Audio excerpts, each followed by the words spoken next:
So, you want to become a professional fighter. That's great.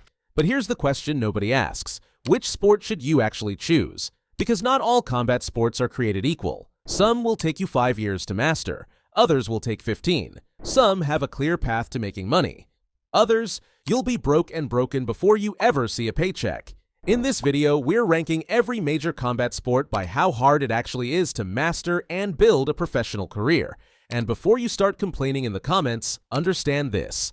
This ranking is based on the difficulty to master each discipline as your primary criteria, then factoring in professional opportunities, earning potential, and timeline. Individual circumstances vary by country, gym quality, and personal factors. Your mileage may vary, but this is the general truth. Let's get into it. Tier 5. Boxing, the foundation. Boxing is where we start, and for good reason. It's the simplest combat sport to master, at least technically speaking. Think about it. Boxing is pure handwork. Jab, cross, hook, uppercut. That's it. You're not worrying about kicks, elbows, knees, or clinch work.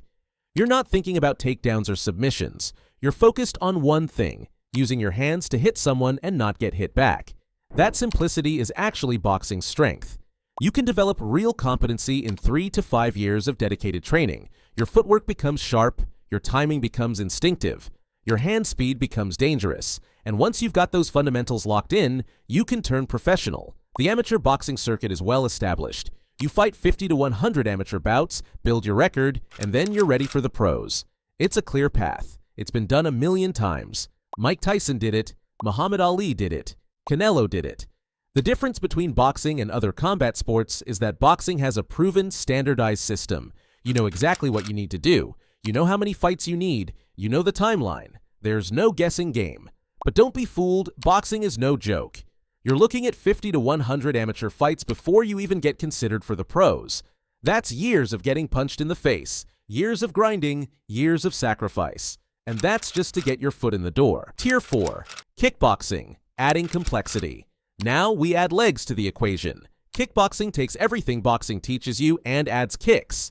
High kicks, low kicks, spinning kicks. Now you've got to worry about distance management in a completely different way. You've got to develop leg strength, balance, and timing for an entirely new weapon. This is where things get harder. You're no longer just a hand fighter. You're a complete striker. Your training time increases. Your injury risk increases. Your learning curve gets steeper. But here's the thing. Kickboxing is still manageable. You're still dealing with pure striking. No grappling, no submissions, no wrestling. You're standing up, throwing strikes, and defending against strikes. It's violent, but it's straightforward. You can turn professional in kickboxing relatively quickly, especially if you've got a boxing background. The amateur circuit exists, but it's smaller than boxing, and the professional opportunities are there, especially in Europe and Asia. The problem is that kickboxing requires more years of training than boxing to reach the same level of competency. You're learning twice as much. Your body has to adapt to a completely different range of motion. And the competition level is higher because you're fighting people who've trained kicks their entire lives. Tier 3. Judo. Technical mastery with limited opportunities. Judo is pure grappling. Throws, takedowns, pins, submissions. It's beautiful, technical, and incredibly difficult to master. Throws require perfect timing, positioning, and understanding of leverage. You've got to know how to fall safely. You've got to develop explosive power. You've got to understand the nuances of grip fighting. It takes years to become truly proficient. But here's the irony. Despite being incredibly difficult to master, Judo has almost no professional opportunities. The sport is built around Olympic competition, not professional careers. It's Olympic-focused. Most judokas compete for Olympic medals or retire. There's no massive professional circuit like boxing or Muay Thai. There's no steady paycheck waiting for you. You can spend 10 years mastering an incredibly difficult sport and have nowhere to actually make a living from it. Some judokas transition to MMA or professional wrestling, but that's not the natural path. So since judo is technically harder to master than kickboxing, and because professional opportunities are almost non-existent, it comes after kickboxing. You can spend years mastering one of the most difficult grappling systems in the world, but there's no professional circuit waiting for you. No steady income, no career path, just Olympic dreams or coaching gigs. Tier 2. Muay Thai, the art of 8 limbs. Now we're getting serious. Muay Thai is exponentially harder than kickboxing. You've got 8 limbs, 2 fists, 2 elbows, 2 knees, 2 shins. You've got clinch work, which is a grappling element inside the striking range. You've got footwork that's completely different from Western kickboxing. You've got conditioning demands that are brutal. A Muay Thai fighter has to master striking from every angle. Elbows that cut, knees that destroy, shin kicks that turn your opponent's legs into jelly. And the clinch, that's where the real damage happens. You're controlling someone's posture, landing knees, and controlling their balance.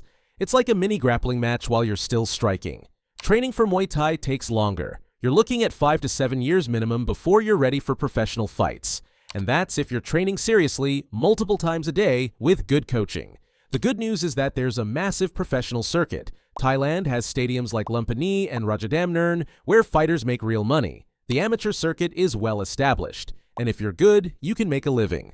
But here's the catch.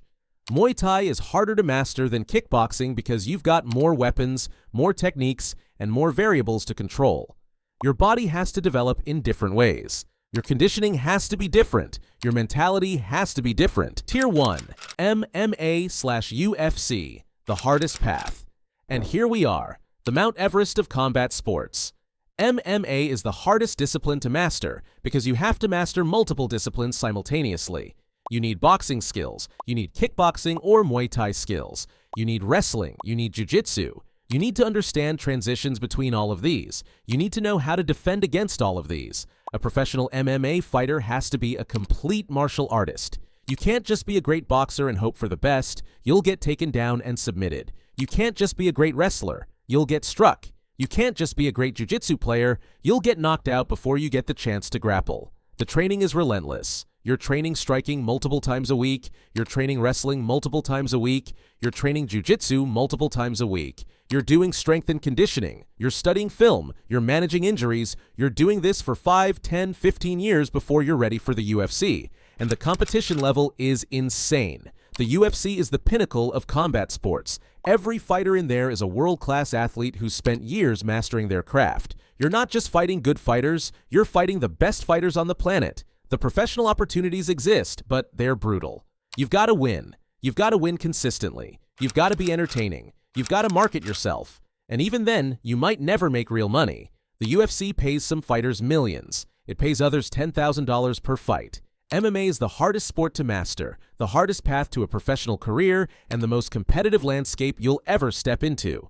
So, there you have it. 5 combat sports, ranked by difficulty to master. Boxing is the easiest entry point.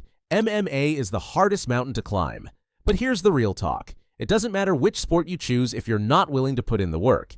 Any of these sports will humble you. Any of these sports will test your mental toughness. Any of these sports will demand everything you've got.